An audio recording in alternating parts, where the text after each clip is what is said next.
India, a country of contrasts. Its huge strides in industry and information technology have increased its weight in the global economy.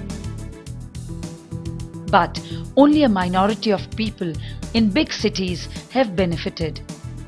Two-thirds of the Indian population still lives in rural areas, where the lives of 650 million people have hardly improved, especially women.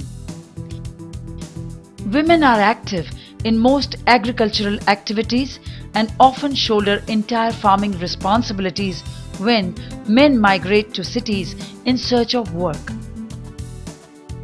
Still, women continue to face many hurdles and have yet to be recognized as farmers in their own right.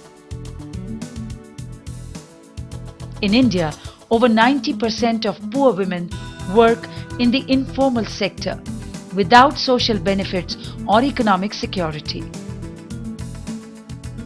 Yet, these women contribute 60% of the national income, 55% of national savings, and over 40% of national exports. One organization took up the challenge to represent the interests of these self-employed women. SEWA, Self-Employed Women Association, was created in 1972 by Ela Bhatt with the daunting goal of freeing these women from the bonds of poverty and assisting them towards economic self-reliance. Ela's pioneering work eventually earned her the coveted Livelihood Award of India. SEWA was established as unions of women independent workers in different trades, from home-based workers, street hawkers to agricultural laborers and farmers. At the core of SEWA's mission is the fight against poverty, believed by SEWA to be a form of violence. Overcoming poverty is like achieving a second freedom. We very much are inspired by Gandhian philosophy. We follow truth, non-violence, which is very important, and the very challenging, which still we have to achieve under the Gandhian philosophy, is that we all in India have achieved the political freedom, but we have still not achieved the economic freedom. SEWA accomplishes this by offering several services to its members in their trades, including access to financial services, skill building, access to tools and equipment, and marketing of products. With 4 decades of experience, SEWA has grown from a single union to a movement, and now into an organization resembling a banyan tree. At the center is SEWA, a trade union of self-employed women, plus several autonomous sister organizations run and managed by SEWA members. These include cooperatives in construction, dairy, health, childcare, catering, and more. Today, over 1.5 million women are members of SEWA from 9 Indian states. The SEWA experience has become recognized by many women groups and international organizations from around the world. They look at SEWA as a successful model to learn from, compare with, and exchange experiences and lessons. In 2010, a delegation of African women leaders from 4 African countries visited SEWA as part of an exposure and exchange program organized by the United Nations Food and Agriculture Organization under funding from the European Union. The visitors came from Burkina Faso, Mali, Senegal, and Cameroon. This week-long visit was designed to expose this group of experienced African women in grassroots organizing about the SEWA model of development and compare it with their own grassroots experiences in Africa. I must first of all confess that I've never heard about SEWA before. So it has been actually a good opportunity given to us for FAO to be part of this wonderful visit exchange. And when I read the documentation about SEWA just prior coming here, I was very interested to see, this the values of SEWA. I have been very interested in was first of all the self-reliance value and the autonomy of the groups, and I was very curious to see how the SEWA manages to make these different groups actually be autonomous, increase their income, and in the same time not depending actually from SEWA itself. So this is, I was very, excited to see how it works. The challenges facing small farmers, including women, are the same, both in rural India and rural Africa. The struggle is the same, but the paths to find solutions have been many. And by confronting the two experiences, the Africans and the Indians, the hope is to identify possibilities for improving and building the capacity of the African groups in the context of overall agricultural development, and in strengthening the productive capacity of Africa, particularly in the area of staple food production, value chain development, and overall poverty alleviation and enabling a better food security. To understand the ground reality of women's development issues and to gain a more complete picture of the SEWA organization, the African women leaders visited SEWA members in villages, district centers, as well as its headquarters offices in Ahmedabad. SEWA is a decentralized organization. It is both member-based and member-centered. In most cases, SEWA operates through an autonomous district association that includes village-level self-help groups, village development groups, district-level trade groups, and SEWA District Business and Training Center. Through these district associations, SEWA can effectively intervene to assist with a variety of issues and local concerns, including promoting access to drinking water, organizing fairs and exhibitions, facilitating training, providing credit, offering space for women to work in groups, supporting child care programs, developing new vocational skills, and learning improved agricultural techniques.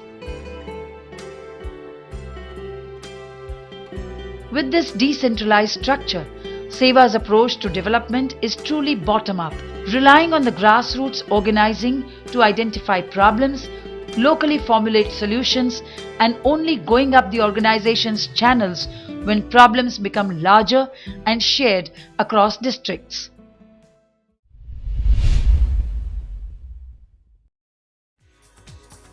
A major tenet of SEWA's approach is to ensure self-reliance of each member both at the household and organizational level.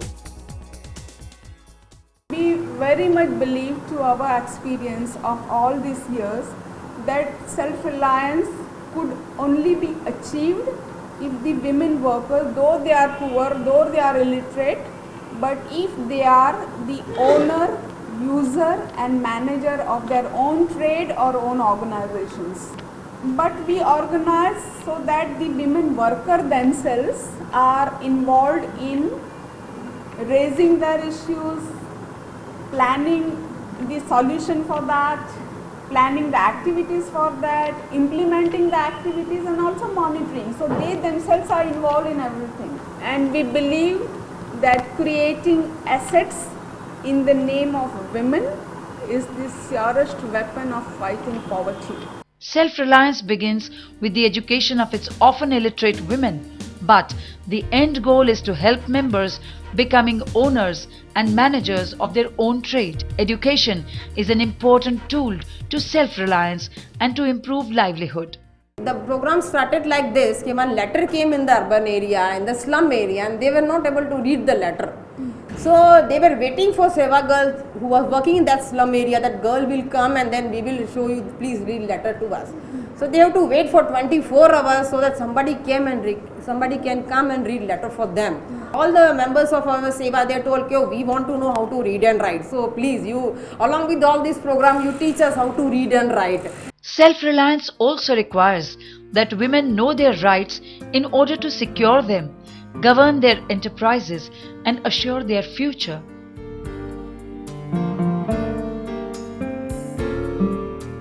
SEWA started its own academy in 1991 to provide training and education to its members and build a cadre of leaders and train future trainers.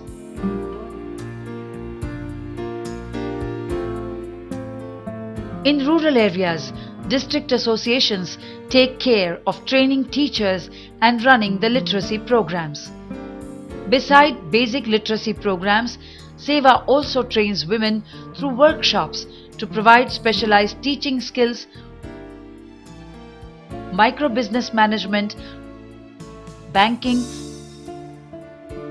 communication and video production.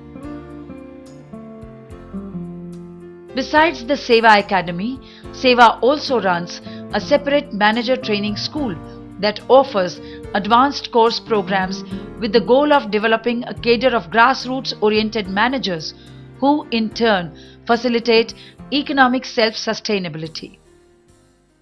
To make them out of all this scenario, so there is this need and demand from the members that they need to acquire diverse skill for the diverse livelihood opportunity, and this skill is mostly market relevant and innovative skill, so they get livelihood opportunity to get in the market. The new skill development initiative and approach is that we select the master trainers from the community and we train them, and then these master trainers train to the others in the community in their respective areas at the community learning center level.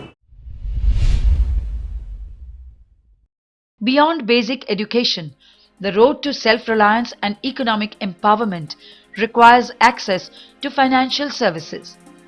This is an essential first requirement to any successful market integration by women farmers.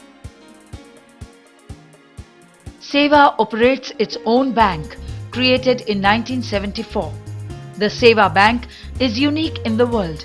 It built its initial capital with savings from its poor women members, and now this bank offers a range of financial services to over 400,000 women members, who are both owners of the bank and beneficiaries of its services. SEWA Bank is not just a financial institution. It is very active in socio-economic development of its members by understanding and addressing their needs, by offering financial management training, and by teaching its members how to handle their finances and how to become their own financial managers. In addition to providing loans and financial training, SEWA also strives to teach its members to develop skills in their trade or facilitate market access to ensure women full economic independence.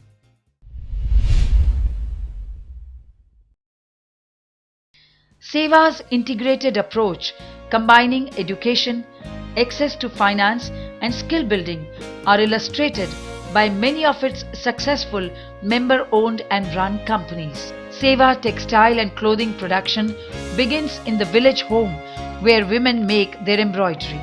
The finished fabrics are sent to the Trade Facilitation Center in Ahmedabad, where they are checked for quality and then cut and made into final garments. The Trade Facilitation Center for Clothing is SEWA's answer to integrating individual women embroidery skills with modern production and marketing processes, ensuring new steady sources of revenues for participating women. The Trade Facilitation Center helps many rural women turn their traditional crafts into commercially viable enterprises. The embroiders are also trained in quality standards, fair trade and business management skills. These embroiders are also armed with proper tools, facilities and modern materials to produce high quality and competitive products for the market.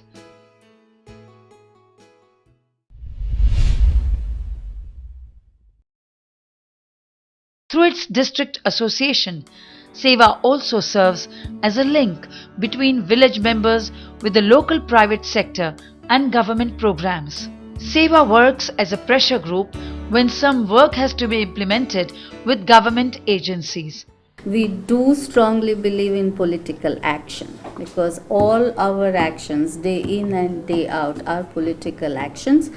But we keep ourselves away from electoral politics, and that's a key component of our members' education as well. SEWA learned over years of experience how to leverage existing government programs and other privately available resources for the benefits of its women members. SEWA can muster strength from the sheer number of its members who are loyal, well-informed and empowered with full knowledge of their rights. As such, SEWA has succeeded in exercising its lobbying power. SEWA has run several lobbying campaigns, including fighting for the expansion of clear drinking water into rural areas, mainstreaming women into agriculture, and ensuring feminization of forestry by allowing women with agroforestry skills to fully benefit economically from their labor.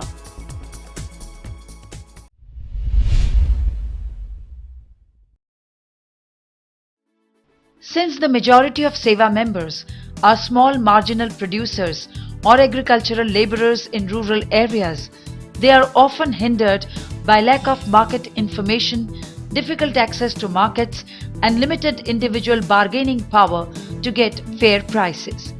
Through its district associations, SEWA works to overcome these obstacles and provides the much needed assistance to its members. The SEWA Gram Mahila Hart Trust was created specifically to facilitate direct marketing linkages for small producers groups via building technical capacity and market facilitation. Realizing the limited impact of organizing fairs and occasional market outlets, SEWA Gram Mahila Hart promoted Rudy, a fully fledged agro-processing company operated and managed by SEWA members. As SEWA has 300,000 small and marginal farmers from 14 districts of Gujarat, and SEWA has committed their livelihood security through their own trade activities. The innovative business model for the small and marginal farmers. Rudy is a brand we have provided for the product to be identified in the market. We saw that there are farmers groups are already we have established, and we have also rural producers group also, and also women are doing producing and marketing themselves. We have different kind of activities which related to the business from production to marketing. Rudy was set up to help rural women members procure, clean, process, package and sell quality products using secured market channels. Under the Rudy supply chain, the value added from raw agricultural products to finished food items is captured and shared by the participating women. Today, Rudy covers 15,000 farmers from 15 districts and 2 states, employs 300 food processors and 5,000 Rudy sales women with a total sales volumes of over 20 million rupees. Throughout the week-long visit, the African women delegation learned about SEWA's member-centered governance, its commitment to self-reliance for its members, and its integrated approach to full empowerment of its 1.5 million women members. What they came away with was enough to make them rethink how they can approach development among their communities in Africa. I discovered an organization which has a unique way of tackling women's issues, leading to self-empowerment, leading to autonomy. You know, this is what we lack back home. We've always had the culture of sending our hands like this, that we want, give us, we want. But we've never sat to reflect, to find out how we could go about using what we have to reduce the hand which is lengthened like this, to reduce it. We never thought, we never reflected on that. Famille SEWA, c'est une famille extraordinaire. SEWA is extraordinary. Vraiment. Parce que une chose m'a frappé chez SEWA, quelle que soit la personne que tu prends, peut te relater l'histoire de SEWA.